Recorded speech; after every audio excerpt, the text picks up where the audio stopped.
in, que é a normal dos seres humanos normais, e a outra é a visão out, né? Que é a visão das pessoas que têm parte com o capiroto. Gostam, né, de ver as coisas ao contrário. É legal ter parte com o capiroto também, de vez em quando. Né? E apaga isso. O crente vai dar problema. Então vamos lá. Enfim. Então, isso aí é a matriz S, tá certo? A gente pode imaginar o seguinte, é interessante aqui observar, que, por exemplo, se eu fizer um pacote de onda, com esse cara que está aqui, né, esse pacote de onda vai evoluir, né, de que maneira? Se você pegar aqui integral, I alfa, G de alfa, C alfa, mais menos, sobre menos I alfa, sobre a resultado, né? Escrevendo isso em termos se beta menos, né? Isso aqui vai dar integral de beta do S beta alfa, né? De alfa, né? De alfa, se beta menos, de alfa.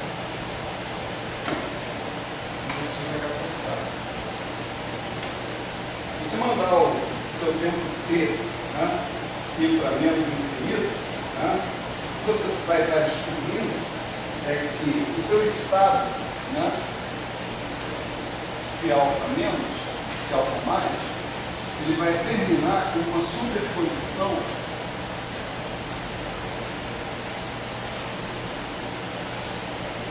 de estados livres. Né? Coeficientes dessa superposição são os S delta alfas. Tá?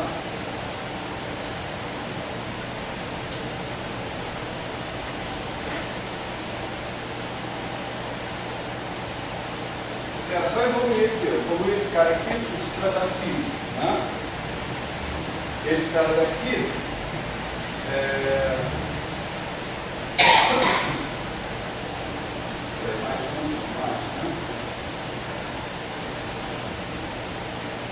se você evoluir esse cara para mais infinito, né?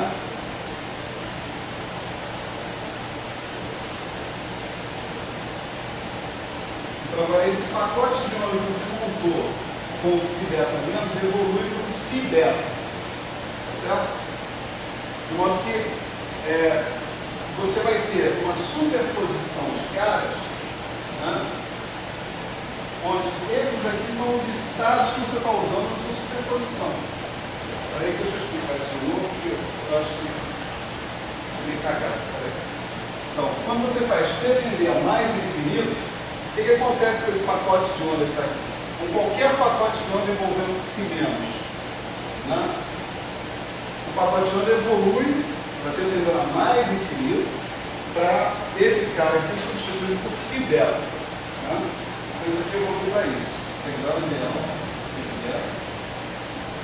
S, beta alfa, G de alfa, S, beta alfa, Φ beta, exponencial menos 1, de alfa, agora você pega a integral de beta, disso que está aqui, tá? E efetivamente você está fazendo a superposição de estados indexados por alfa, dados por isso aqui, integral de né? Integral de beta, né? De S delta alfa e delta. Então o que você vê aí? Você vê o seguinte. A gente já falou das condições de contorno, né? As nossas condições de contorno dizem o seguinte: se eu pegar o meu estado, se alfa mais, né? Fizer uma superposição, fizer um pacote de onda com ele, né? esse estado, evoluído de volta no tempo, para ter igual a menos infinito, é uma superposição de partículas livres, uma superposição de estados livres. Tá? É como se eu tivesse todas as minhas partículas livres. Tá bom, isso aí é a condição de contorno que o psi-alfa mais satisfaz. Mas e se eu evoluir ele para frente no tempo? Se eu pegar o psi-alfa mais e mandar ele para frente, o que vai acontecer? Esse psi-alfa mais, ele não evolui para um estado φ-alfa, né? Ou para uma combinação linear de φ-alfa. Ele evolui para uma combinação linear de S beta-alfa φ-beta. Portanto, ele contém dentro de si todas as possibilidades que a interação permite de saída do teu estado. Se você pegar duas partículas livres em T igual a menos infinito, fizer a colisão, o que dá? Não sei. Mas eu sei a probabilidade. E as probabilidades são dadas pelos S para cada opção que eu tenho. Aqui está significando a soma sobre as opções. Tá certo? Já que os psis são bases, tá certo?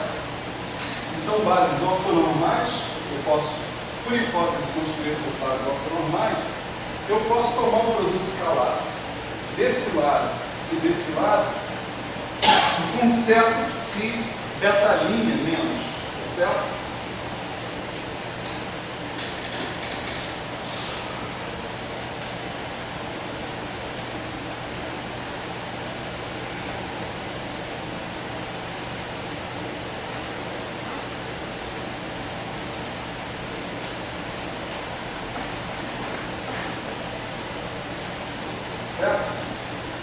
Tomei o produto escalar dos dois lados desse cara.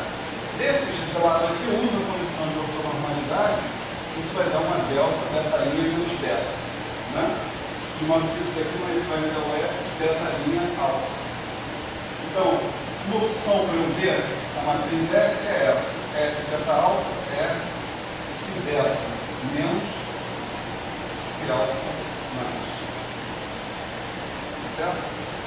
Ou seja, a matriz S, ela constitui exatamente a presença do estado psi beta menos no estado psi beta mais, né? Um componente do estado. Se você decompusesse, isso é mecânica quântica zero, vamos dizer assim, né? Só que está num contexto talvez mais apavorante, só isso, né? Tipo assim, você quer saber, num estado com momento angular definido, qual a probabilidade de você encontrar a partícula com momento T?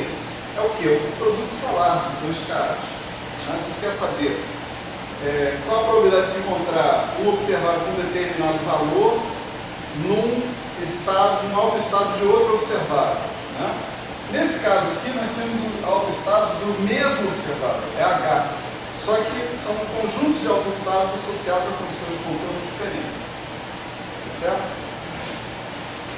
Esse cara representa a condição de que você tem partículas do estado alfa inicial livres. Esse cara representa a condição de você ter partículas livres do estado beta depois que a interação aconteceu. Isso aqui te dá a probabilidade, essencialmente, de se você tinha partículas livres nessa configuração alfa, você terminar com esse conjunto de partículas livres na configuração beta. A mudança de alfa para beta tendo sido provocada pela interação. Certo? Então isso é a matriz S, no final das contas. Pode esclarecer uma coisa? É que, se eu conseguir, certeza. Tem um teorema chamado teorema no-go. Eu queria saber. Vários teoremas do no-go. Então, mas eu queria saber se eles são deduzidos a partir de matriz S. Alguns sim, né? Acho que você está falando especificamente daquele teorema lá da supersimetria que vetava, né? Qualquer simetria da matriz S. Não, eu estou falando daquele tipo que seleciona a existência de eventos. Por exemplo, assim, pode ter uma partícula de spin maior de 3 meses, propagar casualmente. Eu vi um trabalho que fala que o teorema no Gold mede um fenômeno Weller, fala. E mede a propagação causal de partículas maiores de 3 meses. Só que daí fala do teorema no Gold e em algum momento ele fala da matriz S, mas eu não vi nenhuma ligação assim que ele falou. Não, vamos separar aqui as coisas, né? Deixa eu começar por cima, depois a gente volta para o estado fundamental. Primeiro que não é totalmente bem estabelecido esse resultado aí, não. Se você pegar o livro do Weiner, no capítulo 5 dele, ele escreve lá explicitamente que, do ponto de vista dele, né, da construção que ele faz da teoria de campos, não tem razão nenhuma para você ter problemas de causalidade na propagação de partículas de qualquer spin, não é só 3 meios, não. Em princípio, não haveria problema com isso. Quer dizer, na construção que ele faz, tudo parece consistente. Né? Não tem notícia de que alguém tenha contradito o Weinberg nesse argumento. Pode ser que tenha, não sei. Né? É um livro, então é mais difícil você encontrar referências sobre isso, mas eventualmente eu procuro e tento atualizar isso. Né, essa coisa. Segundo essa questão que você falou de teorema no-Boole, como eu tinha dito, não tem um teorema no-Boole. Toda vez que o cara, isso é uma terminologia que as pessoas usam para indicar a seguinte situação: eu encontrei um obstáculo para fazer determinada coisa. Entende? Então, você consegue provar, com base em princípios mais ou menos elementares, fundamentais, que tem esse obstáculo, né? Isso é o que costuma ser chamado de um teorema no-Boole. Né? Só para te dar um outro exemplo diferente desse que você está falando. Tinha o teorema do Coleman e Mandula, né?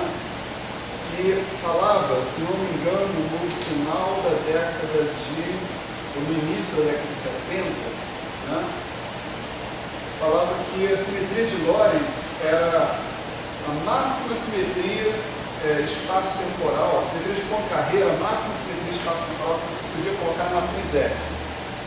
Então, esse é um teorema que estava baseado em hipóteses muito gerais sobre a matriz S, ou seja, muito fundamentais, né? E aparentemente impedia qualquer desenvolvimento de simetrias espaço-temporais além da simetria de Poincaré. Né? Ele foi contornado, né, porque as pessoas introduziram basicamente o conceito de superespaço. Ou seja, né, o cara vai me chamar de enganador de novo, você está ganhando a vida assim. Eles adicionaram, né, as coordenadas x, y, z e t do seu espaço-tempo, mais coordenadas que são números de Grassmann. Então você ampliou o conceito de espaço para virar um negócio chamado superespaço, e dentro desse superespaço aparecia a possibilidade de você ter uma simetria adicional advinda de mudanças de coordenadas nesse espaço ampliado que se via como simetrias de troca entre campos bosônicos e campos fermiônicos. Daí a supersimetria. Né? Então a supersimetria é um contra-exemplo de um teorema no-Boole, tá certo? O cara consegue, às vezes, contornar um teorema no-Boole para realizar uma determinada construção. Né? Agora, em relação a essa última questão, quer dizer, voltando um pouco do que você está falando, tem realmente uma discussão, né, várias afirmações de partículas de 3 meios não poderiam ter propagação causal. Né? Eu vou remeter você ao Lyell, né, nessa história, porque o Lyell é o ser humano vivo do CDPF, pelo menos, que mais sabe sobre spin 3 meios. Ele deu, inclusive, um curso, né? Uma parte do curso dele, né? Tinha essa questão da propagação de partículas de spin 3 meios debulhada. Isso deve estar gravado, inclusive. Duro é achar, né? Aquela selva, né? Que a rapaziada criou. Duro é achar. Agora ficou flipado aí. Agora, eu realmente, assim, não é necessário que um chamado teorema do Boole envolva a matriz S. Agora, em geral, argumentos muito fundamentais, eles chegam na matriz S. Né? Por quê? Porque é esse objeto, né? Isso é um gancho que eu estou aproveitando a sua pergunta para voltar para a aula. Né? É esse objeto que vai ser protagonista das medidas experimentais que a gente vai fazer. Tá certo? Nós vamos falar sobre isso. Vamos falar sobre as quantidades experimentais, experimentalmente acessíveis e a sua relação com a matriz S. Tá certo? E como que calculando a matriz S, a gente obtém seções de choque ou amplitudes de decaimento, coisas desse tipo. Tá certo? Que são as quantidades físicas. Né? Então, quando o cara quer falar alguma coisa muito básica, em geral ele volta para o nível da matriz S. A matriz S, principalmente no caso de uma teoria relativista, não no caso de uma teoria não relativista, mas no caso de uma teoria relativista, ela tem muitos vínculos sobre ela. Ela tem uma série de restrições que ela tem que satisfazer. E às vezes são tantas restrições, durante uma época, na física de partículas, as pessoas acharam que não existia. Algumas pessoas chegaram a conjecturar que não existia uma matriz S capaz de dar conta das interações fortes. De tanta restrição que tinha. Eu falo, não, estou em dúvida se existe ou se não existe. Hoje em dia ninguém mais pensa assim, todo mundo acha que existe essa matriz S, não tem problema.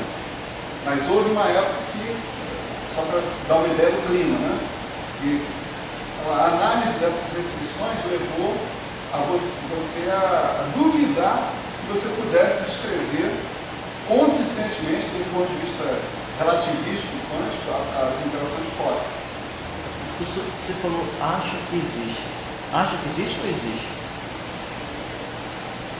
Tudo leva aqui para Sim, essa pergunta deveria ser remetida ao curso de interações fundamentais. Mas ele não foi encontrado isso? Não, é que o problema é o seguinte: a teoria atualmente em vigor das interações fortes é a cromodinâmica quântica. Né? E a cromodinâmica quântica é a teoria dos quarks e gluons interagindo entre si. O grande problema, né, da cromodinâmica quântica é que esse esquema que a gente está colocando aqui, você montar feixes de partículas livres assintoticamente, você não consegue fazer. Né? Porque tem um princípio que as pessoas ainda não sabem se é um acidente ou se realmente isso acontece. Mas tem um dogma funcionando sobre as interações fortes, que é o chamado dogma do confinamento. Né? Eu chamo de dogma, outras pessoas chamam de propriedade. Eu chamo de dogma por enquanto. Por quê? Porque ninguém provou, né? Teoricamente. O dogma do confinamento diz o seguinte: não verás partículas coloridas. Certo? Não verás partículas coloridas. Essas partículas não se manifestarão para você, nem para ninguém. Né? A cor é um número quântico, né? Típico dos quarks. Sério? Estou falando sério. Parece que não, mas eu estou. É um dogma apoiado nos dados experimentais, é óbvio. Né? Quer dizer, como os dados experimentais indicam isso, né? E você tratar a simetria de cor como uma simetria exata, significa exatamente que você não vai ver a cor, no final das contas. Né? É mais ou menos como se você tratasse a simetria de rotações como uma simetria exata. Você não poderia ver todos os graus de liberdade usuais que a gente tem. A gente só vê que a gente tem simetria de rotações porque a gente quebra a simetria de rotações. A gente mede um campo magnético, por exemplo, e a gente tem um campo gravitacional aqui, né, que impede a gente de ter simetria completa para todas as direções. Né? Como você não quebra a simetria de cor, né, então você também não vê cor. Essa é uma ideia, né, por trás desse negócio. Agora, dizer que você tem singletes de cor, singletes de cor, coisas brancas, coisas sem cor, parecem ser as únicas coisas permitidas na natureza. Parecem ser. Né? Daí o tal do parece, que é pergunta para você, né? Parece ou é, né? A gente não sabe. Tem certos momentos na física em que a gente não sabe das coisas. Esse me parece um deles. Acho que é quase todo, né? Não, mas tem algumas coisas que você se sente mais confortável com elas, né? Mesmo a mecânica quântica sendo uma doideira, né? Assim, interpretação de Copenhague, né? Etc. Gato de Schrödinger, Deus não joga para lá, etc. e tal. Muitos mundos, né? Bonder Lee, etc. Mesmo a mecânica quântica sendo tudo que é, hoje em dia todo mundo se sente muito confortável, né? É a sensação geral que a gente tem, todo mundo se sente muito confortável com a mecânica quântica. Ninguém questiona muito que você tem que ter estado de norma positivo, etc. Todos os outros axiomas, né? E a construção toda quântica. Mas, no domínio das físicas de partículas elementares, tem muita coisa que não é a zona de conforto, que a gente simplesmente está tateando mesmo. Né? Apesar das pessoas dizerem que a cromodinâmica quântica é um grande sucesso fenomenológico, etc. Né? Perto do que a gente tinha antes, realmente eu considero que a cromodinâmica quântica ainda tem muita coisa a ser esclarecida. Né? As interações fortes ainda não estão, de fato, completamente entendidas. Elas só vão estar completamente entendidas, na minha opinião, essa é a minha opinião, atenção, gravação, né? Quando a gente conseguir mostrar o confinamento. Né? O confinamento faz com que a cromodinâmica quântica seja uma teoria de partículas completamente diferente de qualquer outra que já tenha existido. Qualquer outra. Então, ou a gente prova o confinamento, ou a gente continua falando parece, pois é. Eu me mantenho assim, cuidadoso.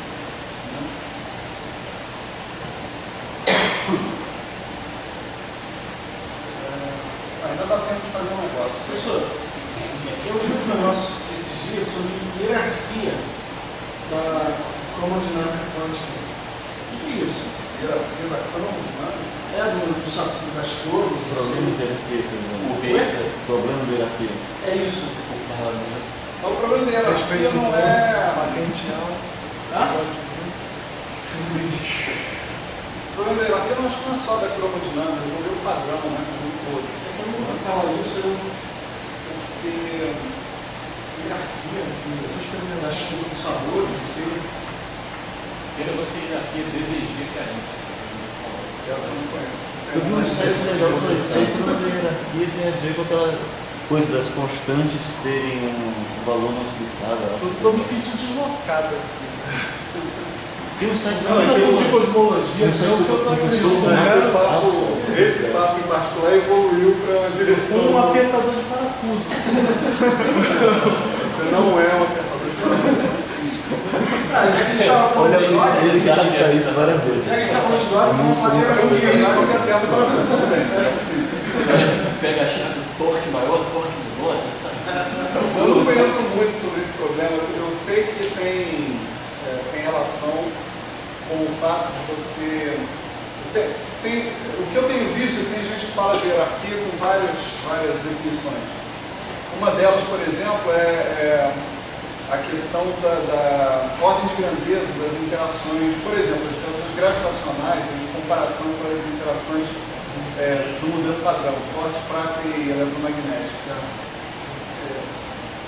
Explicar por que a interação gravitacional é uma interação tão mais fraca, mas é estupidamente mais fraca do que as outras interações, isso costuma ser chamado de problema de hierarquia também. Mas ela é dominante, né? Ela é dominante porque ela é de longo alcance. E as outras, inclusive o eletromagnetismo, são de curto alcance. O eletromagnetismo é de curto alcance porque tem blindagem, né? Tem carga mais e menos, né? Então você não tem. Quando você bota uma carga mais perto da carga menos, você reduz o Aqueles alcance. efeitos da nuvem eletrônica. Então, embora o eletromagnetismo é elétron isolado, né?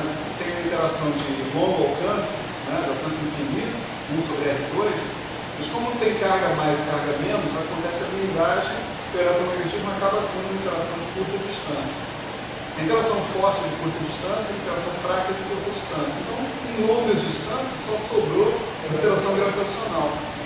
Mas ela, para você, né, talvez você já tenha esse número na cabeça, mas em relação à interação forte, ela é 10 elevadamente 40 vezes.